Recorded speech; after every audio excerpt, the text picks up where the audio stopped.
thinking of investing in the Zoom F6 as a way to upgrade your piano recording game?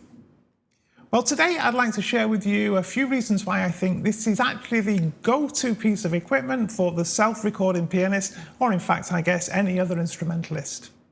Are you sitting comfortably? Then let's begin.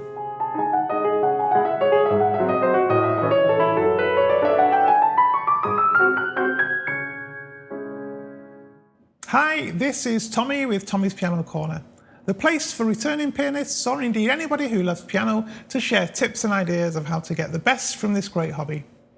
If it is your first trip here, then please do think about subscribing. Simply hit that little icon in the bottom right hand corner of your screen now and it's all done for you. The Zoom F6, as I explained in a previous video, is my new boy's toy when it comes to recording my piano at home. And I think for any pianist, whether you're recording at home or you're recording out and about, there are a few extremely good reasons why it's a great fit for us. Basically, the F6 is what they call a field recorder. That's what the F stands for. And basically it's a box into which you can plug some microphones and then record directly onto an SD card. And this, of course, is really meant for proper sound engineers who need to be able to be extremely mobile when they're recording, be it running round after actors or being able to record a quiet trickling stream somewhere. So today, what I'd like to do is take you through some of the main features that it has that I believe make it so good for us. But in full disclosure, just in case you are really looking for a budget type solution, I'm afraid this probably isn't the one for you. The unit itself is, somewhere north of $600 US. So it is a fairly reasonable investment. But if you record a lot, I think you'll agree that it's very well worth the money. As I explained in my original video about my new recording setup, one of the major things, and in fact the thing that convinced me to buy the Zoom F6 is its ability to record in 32-bit floating point. Now this is a little bit complicated to explain in detail, so let's not worry about that and let's just think about what it actually means for us. Now, I don't know if you've noticed, but quite often on especially Facebook videos and to an extent YouTube videos, you hear audio that gets really distorted, people play, and there are all sorts of crackles and noises, especially when people play loudly. And sometimes there's lots of hiss and background noise when people are playing quietly. This basically happens because people have set the gain of their microphone. So gain is like sensitivity of the microphone, if you like, and they've not set it correctly. So if you set it too sensitive, when somebody plays loudly, it will then, what they call clip, so it distorts. If you don't set it sensitively enough and you're playing quietly, it'll be barely audible, so you'll need to try and do something afterwards. The problem with pretty much all other formats of files is that once something's clipped, it's clipped, right? You can't really recover it. If something's too quiet and you just increase the volume, what will happen is that will bring up background noise. They call the noise floor in technical terms, and all the ways that the result isn't great. So if you have a piece of equipment that allows you to completely get around this problem, then to my mind, you're a lot further on. Let me demonstrate for you with a couple of files that I actually recorded simultaneously on the Zoom. So it's exactly the same performance that I've recorded, but one of the files is in standard 24-bit format and the other one is in 32-bit float format. I've set the gain specifically to make sure that the 24-bit format will clip so you can hear what I mean. So if I now play this back as it is, you can hear it's distorted, it's not pleasant.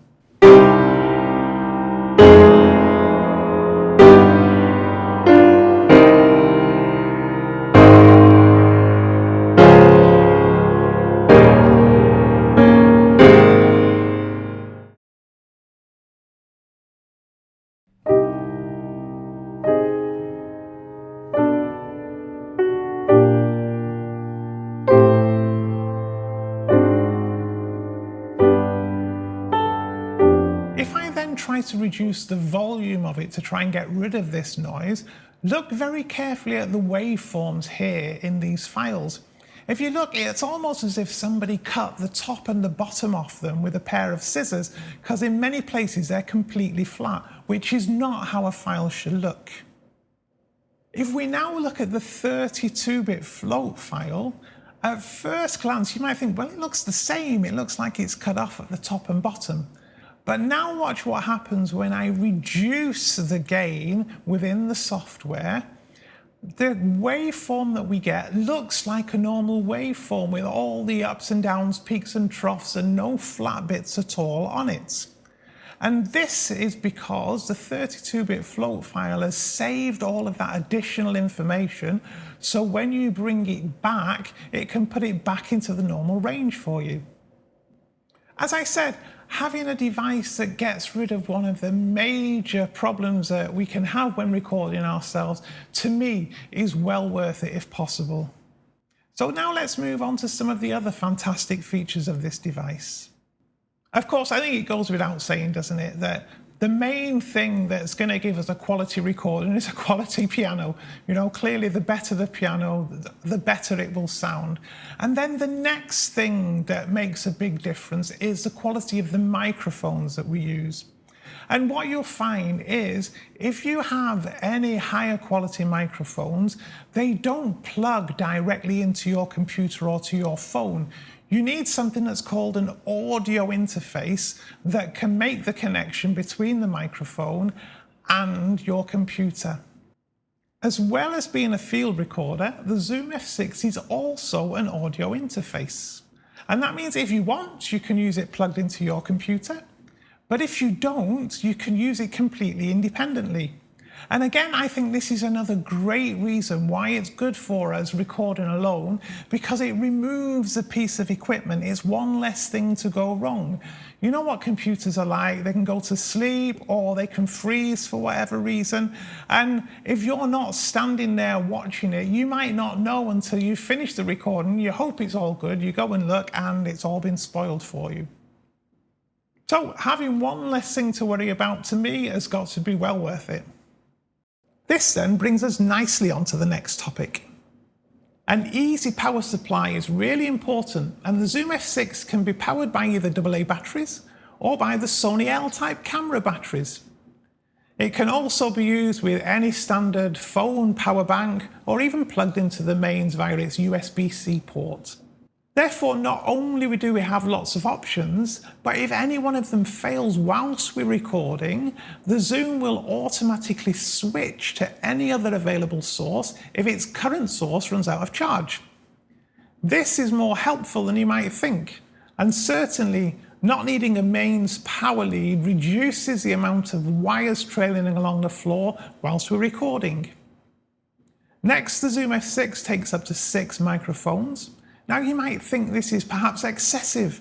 However, we'll really want at least a minimum of 2 to get a proper stereo recording. And as we go further in our recording journey, we might also opt to have some microphones close to the piano and some further away in the room in which we record. The Zoom can take them all and ensure simultaneous recording for us. Combinations of microphones is an extremely big topic, which I won't go into here, but let's just say that with the Zoom F6 and its 6 inputs, we've pretty much future-proofed. And don't forget, if you record in a small group or an ensemble, then you can also have microphones dedicated to the other musicians at the same time. Another great feature of the F6 is that it can actually record in multiple bit depths simultaneously. So for example, you can record in 32-bit float, but also in 16-bit, which is standard CD quality, or 24-bit at the same time. What this means to me is that you can, if you don't want to always have to mess about with a 32-bit float file in your workflow afterwards, you can use the 24-bit or the 16-bit, and then if anything ever goes wrong and you discover that the file is just, distorting for whatever reason, you've got the 32-bit float file there as insurance, if you like, and that means you can go back to that and use it safely. And then, in addition to creating 2 mono files, so one for each microphone that we've got connected to the Zoom F6, it will also mix those microphones into a stereo track, so a single file for us as well. So that then means that we've got the option of just using the stereo file for processing our audio afterwards, or we can take the 2 mono files and mix the 2 together ourselves. From my perspective, I tend to use the 2 mono files and mix afterwards simply because it's more difficult if you're working on your own to try and mix the 2 microphones on the Zoom whilst you're recording, because you need to be watching their levels very carefully to make sure that one microphone isn't too loud, and it's difficult to do that and play piano at the same time, I find. And then, of course, as all of these are recorded onto a standard SD card, it's simply enough to upload them to our computer. And of course, you can get dongles and adapters that allow us to upload the files onto a phone or onto an iPad or another tablet. Also, it's worth talking about how portable this little thing is. I mean, okay, it's much bigger than a phone, I grant you, but all the same, this really fits into a bag nice and easily. And even when you allow for all the microphone stands and everything else, I bet you could get all of that together into one of these like cabin baggage type suitcases that we take on planes with us. You can listen back to your recordings by simply plugging in any standard headphones, and that saves you needing to download them onto your computer before you can do that. It will easily fit onto any tripod thanks to the connection here, or of course you can just put it down on a tabletop. It even comes with an adapter that fits to the top of the unit, onto which you can mount your camera. So if you mount the Zoom onto the tripod and the camera onto the Zoom, then that saves you yet another tripod or piece of equipment to hold it up. When it comes into audio editing, the Zoom also has you covered there because it actually comes with a free license to Cubase LE Elements. And if you're a Garageband user, what you'll find is that Garageband doesn't yet work with 32-bit float files, so you need something else. And I downloaded Cubase based on this free license, and the Elements version has everything that I've needed so far to be able to process my audio afterwards. So then, as a next level option, I do really think that the Zoom is ideal for any pianist or musician trying to record themselves on their own. You can get very professional results with a minimum of fuss. Just one little cautionary note is that you can't plug a digital piano straight into the F6. You need a separate box to connect your digital piano to. And to be honest with you, if you're trying to record a digital piano with anything other than a microphone, then there are probably much better solutions for doing that. If you're not already, then please do subscribe to Tommy's Piano Corner. Don't forget to hit that little bell icon so you're notified of new videos as and when they're released. I thank you very much for watching and look forward to seeing you very soon.